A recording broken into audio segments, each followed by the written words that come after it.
सलील,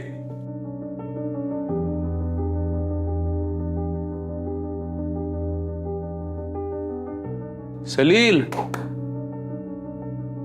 हा काय रे, कसला विचारत आहेस? काही नाही. सगळं ठीक आहे ना? काही केलं नाही ना परत? काय तेवढंच करतो का मी ब्रो? अहो अहो नाही, विचारायला लागतं आदनं मधनं.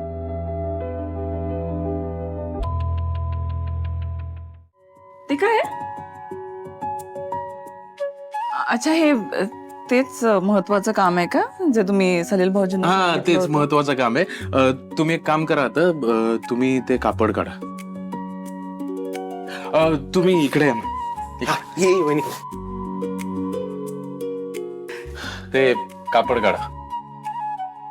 बरं ठीक आहे.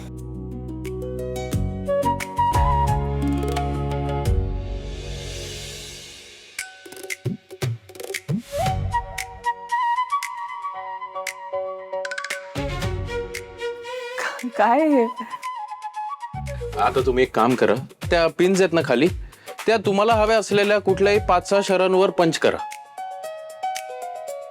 का पण? करा करा, तुम्ही करा आधी. बर ठीक आहे.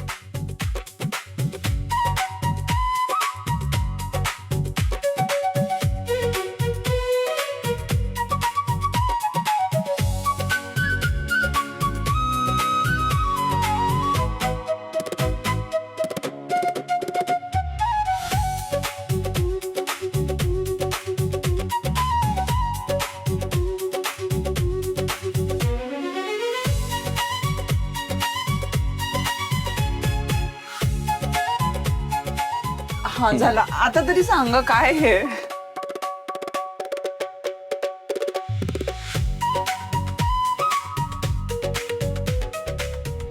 अर्पिता मॅडम, हे आपलं स्वप्न आहे.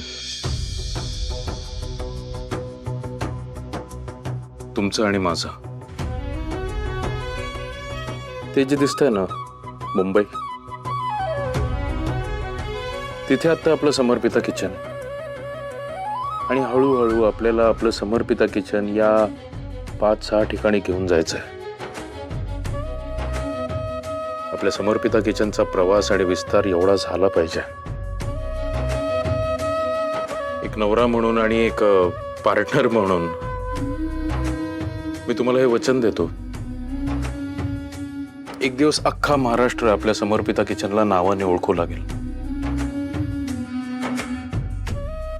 आपल्या किचनचं हे स्वप्न आज पुन्हा एकदा नव्याने आपण जगायला सुरुवात करतो.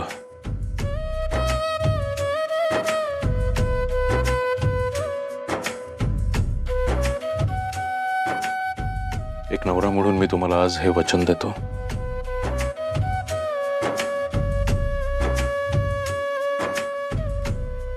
समीर, मला वाटलं होतं की तुम्ही मला कळायला लागले आहात, पण तुम्ही रोज असं काहीतरी करता ना की असं वाटायला लागलंय तुम्ही कळण्याच्या पलीकडचेच आहात.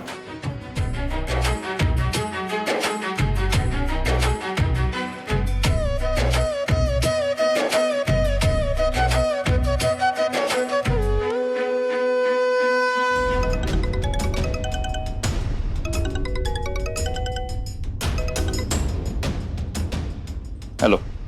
नचिकेत हे बाबांची तब्येत बिघडली आहे. आम्ही आता कुठे आहोत तुला सांगते, तुला लाईव्ह लोकेशन पाठवते. हा, मी लगेच ये इकडे. त्यांना डॉक्टरकडे न्यावं लागेल. हा, ये लगेच ये इकडे. हा, बाबांच्या तब्येतीचं कारण सांगितलं की नचिकेत सगळा राग, सगळा अपमान विसरून घरी परत येईल असंच वाटलं ना तुला कल्याणी? अरे नाही, करेक्ट नस ओळखलीस तू माझी. आणि एकदा का मी घरी आलो की परत तुम्ही मला वाटेल ते बोलायला मोकळे, तू माझ्यावर वाटेल ते आरोप करायला मोकळी. अरे नचिकेत, ऐक माझं.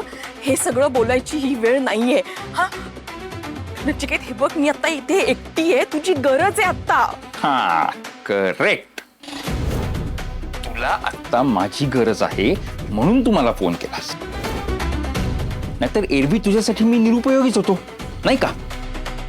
कल्याणी, मी तुझ्या नाटकाला बळी पडणार नाही. मी आत्ताच सांगतो तुला, तुम्ही सगळेजण कसे आहात ना हे बरोबर ओळखलंय आता. तुम्ही सगळ्यांनी एक गोष्ट नीट लक्षात ठेवा, मी तुमच्याशिवाय जगायला शिकतोय, तुम्ही सुद्धा माझ्याशिवाय जगायला शिका. नचिकेत ऐक नचिकेत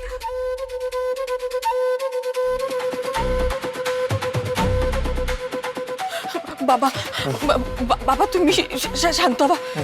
काय काय करू काय कसा शांत होऊ ग? अगं 5 लाख मागतायत ते विराज तर कुठून आणायचे आपण ग? अगं काय कुठं राहायचं आपण? तुम्ही शांत व्हा. रिक्षा रिक्षा काका माझ्या बाबांची तब्येत खूप बिघडली प्लीज नाही म्हणू नका. अलकनंदा चाल जायचंय. Okay madam okay madam. थांबा मी आले लगेच. बाबा चला घरी चला. शांत व्हा तुम्ही आधी घरी चला. चला सावकाश सावकाश. 5 लाख नाही दिले ना बाबा तुम्ही रस्त्यावर येऊ तुम्ही आपण. आता नका काही विचार करू. घरी चला आधी. तुम्ही कुठून आणायचे पैसे? शांत व्हा तुम्ही आधी घरी चला. बसा बसा सावकाश सावकाश सावकाश.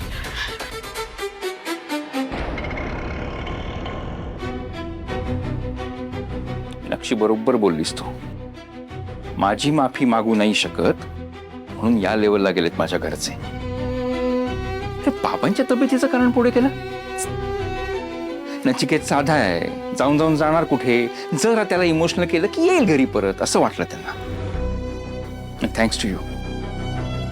तू मला वेळीच सावध केलंस, नाहीतर यांच्या या नाटकाला ना बळी पडलो असतो मी. योग्यच केलंस तू. किती दिवस तुझ्या घरचे असे तुझ्या इमोशन्स बरोबर खेळणार आहेत? एक्झॅक्ट. त्यांनाही कळू दे, नचिकेत म्हणजे खेळणं नाहीये. त्यालाही भावना आहेत, त्यालाही वाईट वाटतं. कमवत नसला म्हणून काय झालं, तोही माणूसच आहे ना.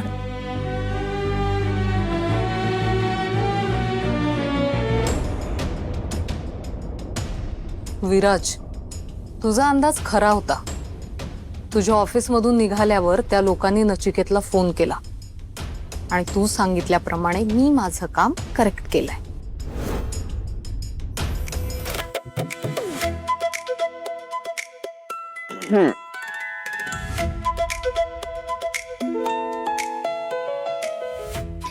चला चला कामाला लागूया. खूप झालाय आराम. नशीब. सलील भाऊजी हे काय छान आलं तुम्ही. किचन सगळं आणि हा टेबल कुठून आणला? हा तो भांडी ठेवण्यासाठी अरेंज केलं होतं. इथे शिफ्ट करू का? इथे नको? नाही नाही इथेच राहू द्यात. भांडी कशी हाताशी असलेली बरी. पण छान केलं हो सगळं. विशेष तुमचं कौतुक सलील भाऊजी. खरंच व्यवस्थित किचन लावलं एकदम. थँक्यू. अरे वा सलील,